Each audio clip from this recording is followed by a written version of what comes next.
With the great feedback we've gotten from our previous video, it seemed like a good idea to let you all know 10 more worthwhile Metroidvanias that may have slipped under your radar. Whether you're a veteran of the genre who's played the classics and wants to find something new, or a beginner wanting to see what this style of games has to offer, there's plenty here that might catch your interest. And hey, you know what else might catch your interest? Heading on over to patreon.com/idreamofindiegames. You'll gain Discord access, early ad-free shows, shoutouts at the end of every single video we produce, a brand new podcast, and so much more. Your new indie gaming community is waiting. Also, be sure to show OK Nia some love over at our Twitch page, twitch.tv/idreamofindiegames. She streams brand new indie games every Wednesday at 9 p.m. Eastern, and some classics too. Alright, with all that out of the way, let's get into some more obscure Metroidvania games. First up is Super Skelemania, a micro Metroidvania developed by Ben Allen, Moroku, and A. Rayan, and published by Ben Allen. Players will control a skeleton who's able to bash enemies with its skull. There are 5 areas to explore, 6 abilities to obtain,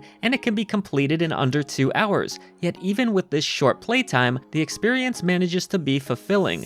The mechanics are kept very simple, and the game presents enough of a challenge to be engaging, but is also rather forgiving in having numerous save points and checkpoints. This would be a good Metroidvania for those of you that aren't too familiar with the genre or are just looking to get into it, or you might not have a lot of free time. You can get it digitally on PC, Switch, and PS4. Next we have Beholgar, which takes influence from dark fantasy stories and tough-as-nails retro action platformers to bring a challenging adventure full of action and exploration.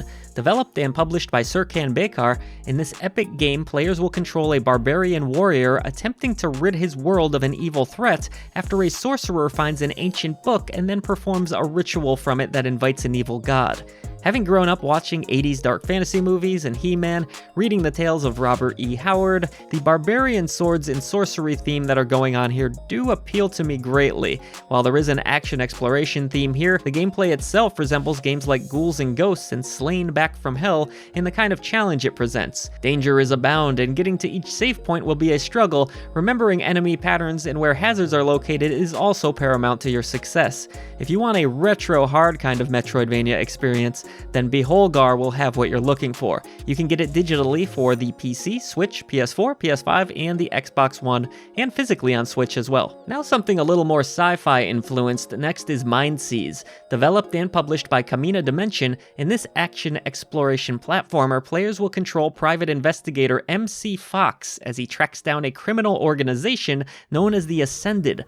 Previous encounters with the organization have resulted in Fox's body being crippled and the mind of his daughter Taryn being seized. Because of this, he has his consciousness transferred into a robotic body, which will give him a better chance against the enemies he'll be facing. The story will progress with comic book style cutscenes that are well done, so if you want something a little bit Metroidvania and a little bit Mega Man, you'll find it here. You can get this one digitally on PC and Switch. It came out in kind of a rough state, but has made some progress since. Developed by Steve Gall and published by Pugware, this next title is an interesting mix of Lovecraftian horror with a Souls-like Metroidvania. We're talking about Skautfold, Usurper. You won't need to have played the first game in this series to understand the story here that involves eldritch horrors being unleashed upon an alternative 1898 London. A strange structure has landed and is causing fog that drives people mad. Players will control Saragat, a knight who died fighting horrors but was resurrected by a mysterious being named Waltham who uses his body as a host. The Souls influence here even extends to the controls, where you'll use the shoulder buttons. The combat includes what is called the guard system, in which guard points are depleted before you actually take damage from an attack. The system also rewards you by regenerating guard points if you successfully evade attacks. This creates a pretty unique feel to the gameplay overall, with a little bit of a risk-reward element. While the pixel art is a bit on the bland side, this is an example of where you shouldn't judge a book by its cover, because there's a great experience to be had while playing it. You can get it digitally on PC, PS4, PS5, Switch, Xbox One, and the series. This is also an upcoming physical release on PS5 and Switch, which will be released next month at the time of this recording anyways, so if you're watching this later, it's probably out there. At number 6, we have Kingdom Shell, which just released a few months ago, and it doesn't really seem to be getting all that much attention. Developed and published by Cup of Pixels, this dark fantasy adventure starts when a magical shell that has protected the kingdom was shattered and allowed monsters outside to come storming in. The White Temple, an organization that protects the kingdom, decides to place their hopes on Elias, a half-demon who had previously been detained and will gain his freedom if he succeeds in stopping this threat. Elias is able to attack with his claws and use magic for ranged attacks. Upgrades called inspirations can be obtained, and Elias can be customized by equipping certain inspirations so he can have different abilities that you can use to fit your playing style. The soundtrack is atmospheric and reminds me of some of the film scores created by Tangerine Dream.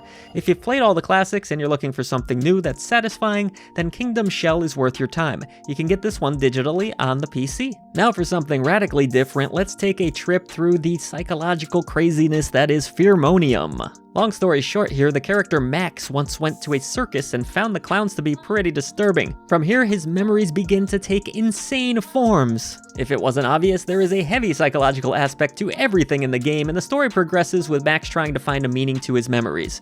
Upgrades can even come in the form of mental health issues, and this fits with the theme of the story very well. The visual aesthetic is similar to a 1930s cartoon, and the music has a strange feel to it that matches every other element in this bizarre game. If you're looking for something on the crazy side, then Fearmonium will deliver what you're seeking. You can get this one digitally on PC, Switch, PS4, PS5, Xbox One, and the Xbox Series. If you didn't think this list could get any crazier, well, Rabi-Ribi says, hold my beer. This game mixes some bullet hell elements into a Metroidvania with a very strange premise.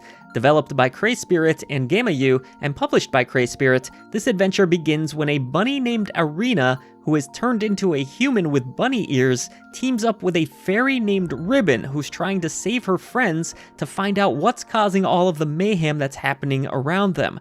They soon encounter adversity both from wild animals and from bunny enthusiasts who want to capture Arena. Players will control the duo, with Arena wielding a hammer and Ribbon relying on magic attacks. Each attack is assigned to a button, so it's easy to alternate between them, and attacks gain experience and level up the more you use them. If the bullet hell element might make you hesitant on trying this one out, there are multiple difficulty options in the game, and you can make it really easy if you want to, so you won't take much damage even if you get hit. If you're looking for some silly fun that's totally out there, maybe give Rabi-Ribi a try. You can get this one digitally on PC, PS Vita, PS4, and Switch, and then there's physical versions on the PS4 and the Vita. On to then Frontier Hunter, Erza's Wheel of Fortune, a very ambitious title that is currently in early access. Developed and published by Ice Citruna, this is a sequel to a Roguevania called Tower Hunter Erza's Trial. The previous game took visual influence from Bloodstained Ritual of the Night and gameplay influence from Dead Cells. The result was rather enjoyable. With the sequel, the style has changed to become a full-out Metroidvania that adds a heavy RPG element and even has some shooter segments that take place during space travel. The story focuses on Erza, who's leading an exploration team to a strange world. In addition to Erza, players can also control two of her teammates that can be switched between instantly using a directional motion on the right analog stick.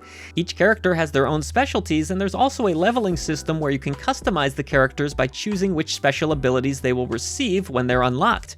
There's a lot of variety to the combat system in the different kinds of attacks that change with a weapon or from the magic you use. This one seems promising, and I've had a lot of fun with what I've played of it so far, so it's worth checking out in early access right now. Here's one for the cyberpunk fans out there. Developed and published by Unepic Fran, Ghost 1.0 puts players in control of a mysterious agent named Ghost who's able to use her digital body to take control of robots. She teams up with some hackers on a mission to take down the defenses of a space station to steal secrets held within.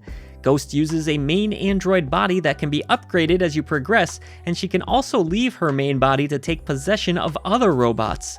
This ability can come in handy when stealth is necessary or by causing chaos among a group of robots. While there is plenty of action and exploration here to satiate Metroidvania fiends, this one also has an emphasis on strategic thinking depending on the situation and the nature of the mission itself.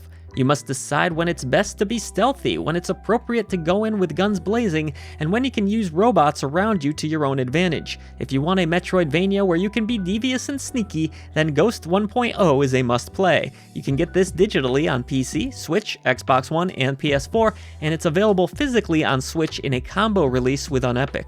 Now to end things with a game that has a very strong identity all of its own. 8 Doors, Arum's Afterlife adventure turns to Korean folklore for its inspirations. Developed by Rootless Studio and published by NeoWiz, this journey into the realm of death puts you in control of the lead character, a living girl who has ventured into the afterlife in search for her father's soul. It will come as no surprise that such a place is very dangerous for the living, and she will encounter both friendly and hostile spirits during her travels. She'll also take on the task of finding fugitive souls, which are the souls of humans who are in denial about their death, and she'll need to guide them to acceptance so they can fully transition into the afterlife. The way this game looks and sounds will pull you in and increase the sense of immersion. It's really easy to lose track of time as you travel through the 8 Doors of Purgatory. If you're looking for a memorable experience, 8 Doors, Arum's Afterlife adventure will stick with you for a long time after finishing it. You can get this one digitally on PC, Switch, PS4, PS5, Xbox One, and Xbox Series. It's also available physically on Switch, PS4, and PS5. And hey, we thank you so much for enjoying another list with us. We really appreciate you greatly here at I Dream of Indie Games. Be sure to like and subscribe if you'd like to see more independent content just like this, and stay tuned to the channel for all the latest reviews, gameplay impressions, and so much more as we head into 2024, another big year for indie gaming for sure. Patreon.com/idreamofindiegames and Twitch.tv/idreamofindiegames to support Nia over there. We appreciate you all as always. See you on the channel for more indie gaming content.